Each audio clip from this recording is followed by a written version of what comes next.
You know that feeling when payday comes. Woohoo! King of the world! But before you blink, all your money's gone! What happened?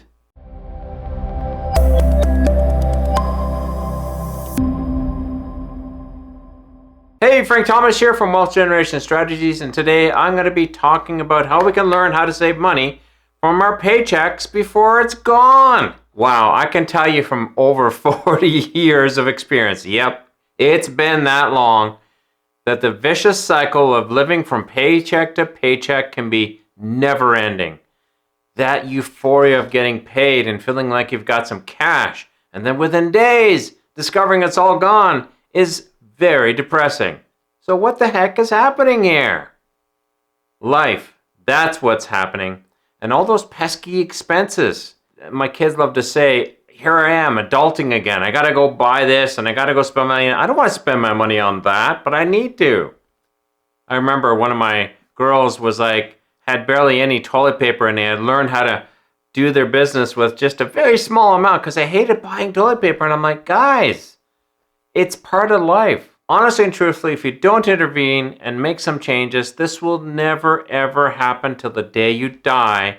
And you'll die dead broke. Let's just call it what it is. Today, I'm going to uncover 4 payday hacks that can really help you save money from your salary. So one day you don't have to work. There's something for you. Let's get started right away here.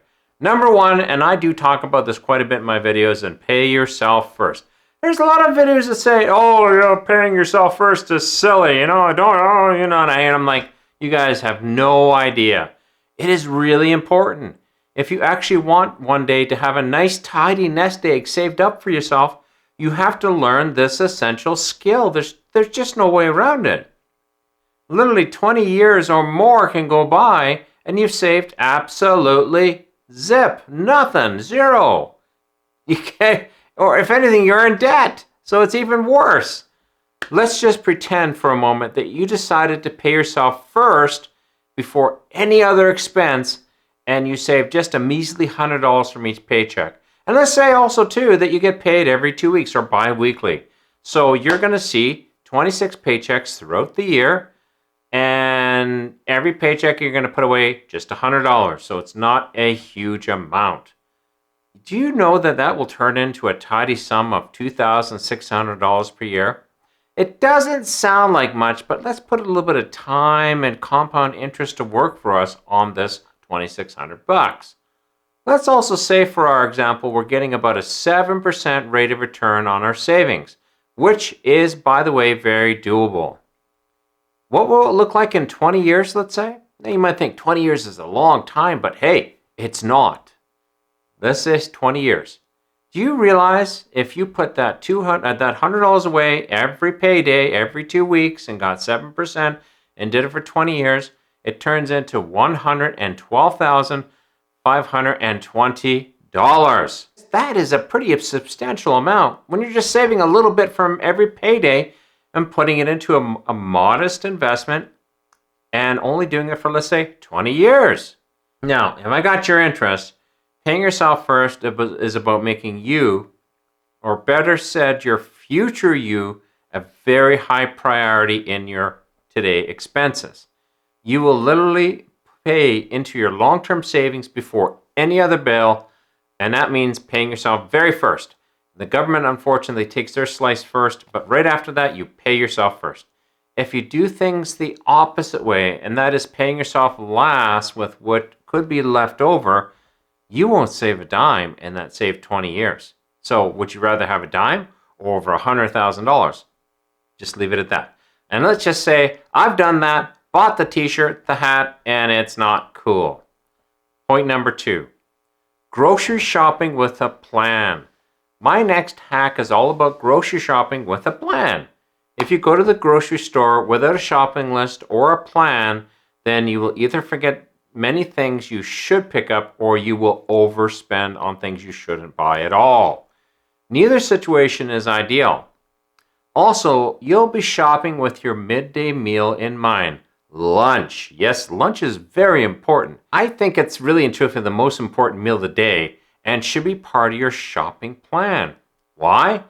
With fast food lunches costing an easy $12. Now, I dare say if you can find a fast food lunch for $12, you're doing pretty good. And did you realize if you just were working, let's say, about 250 days a year, which is about average, and you bought that $12 lunch every day, do you realize you're going to spend more than $3,000 a year on takeout lunches that you're not really overly enjoying? Imagine what that extra $3,000 can do for your long-term savings. In that same example from before, that would allow us to sock away another approximately $250 a month, which would turn our net long-term savings into $242,751. That's another $130,000 plus just for taking lunch to work.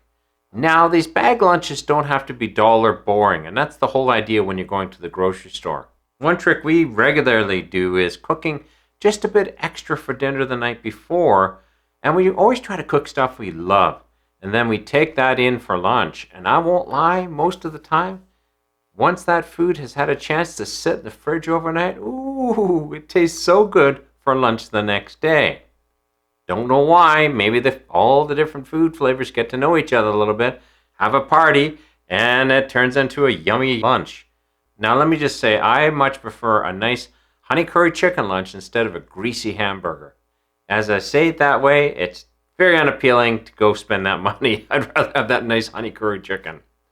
The cool thing is it's not going to cost you that $12 for this lunch hack. Maybe a couple dollars more at best.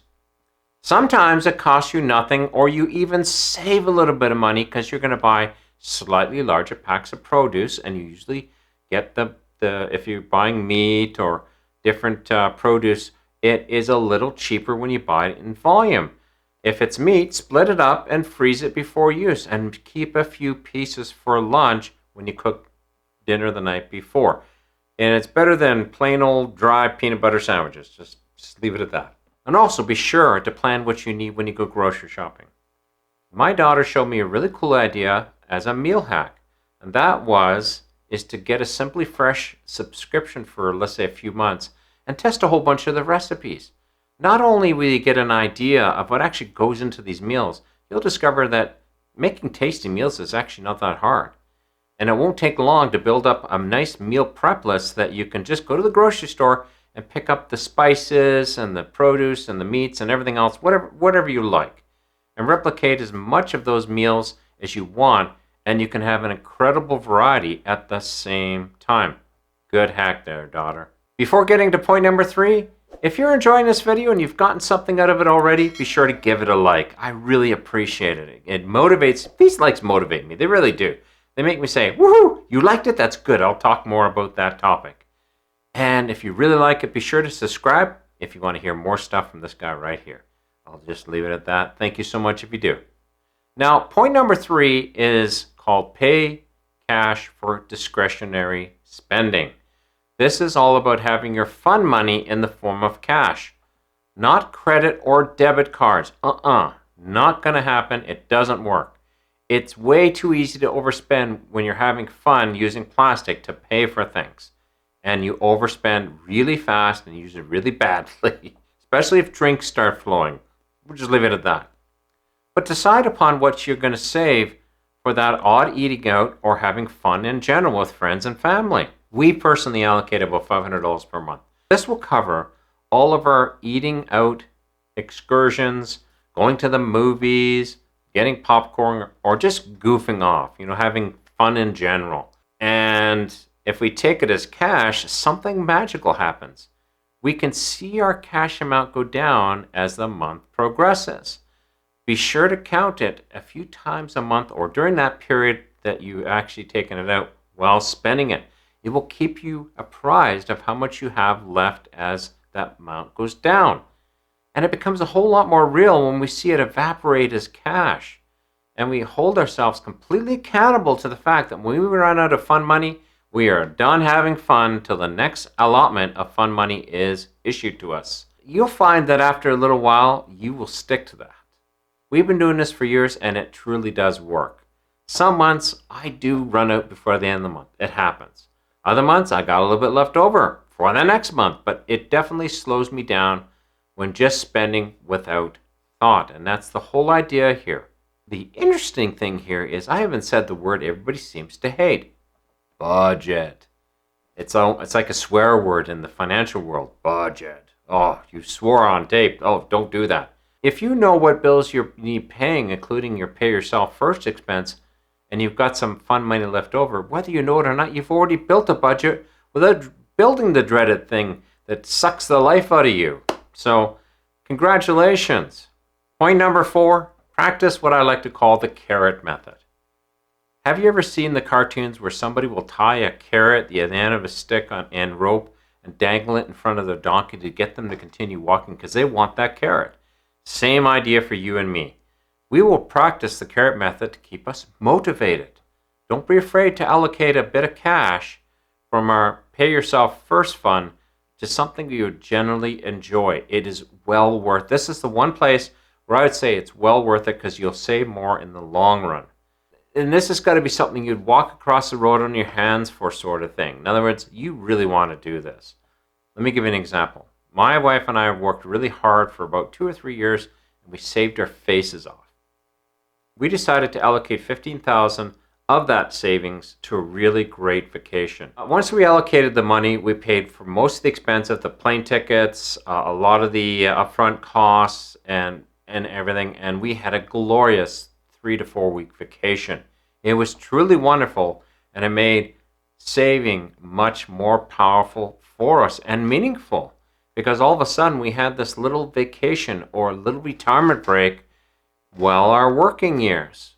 We came to realize that if we stay diligent and keep saving for the long run and make this a very high priority in our lives, there's a really great chance we can do these vacations several times a year in the future. But it all comes down to planning these real life-changing vacations. And there's another side effect that I didn't even realize was going to happen. We found that all the little things we would spend money on, just looking for a little bit of joy by spending a few bucks here, a few bucks there, in the day-to-day, just went away. We had no desire to spend that money. We literally saved a good portion of our vacation right out of our normal spending because we were looking forward to the big vacation and didn't have the desire to spend that little bit here or there. We preferred to save it for that vacation. So there you have it. Those are the 4 big money hacks we use all the time to happily save money from our salary, and one day we are going to become very, very rich. Just as a quick recap, the first was Pay Yourself First. Very powerful and underrated. Second, plan your grocery runs and make sure you account for lunches so you can save money on buying fast food lunches that are expensive and usually not that great. Third, use cash for your fun money. It will give you a hard stop when spending money and having fun at the same time.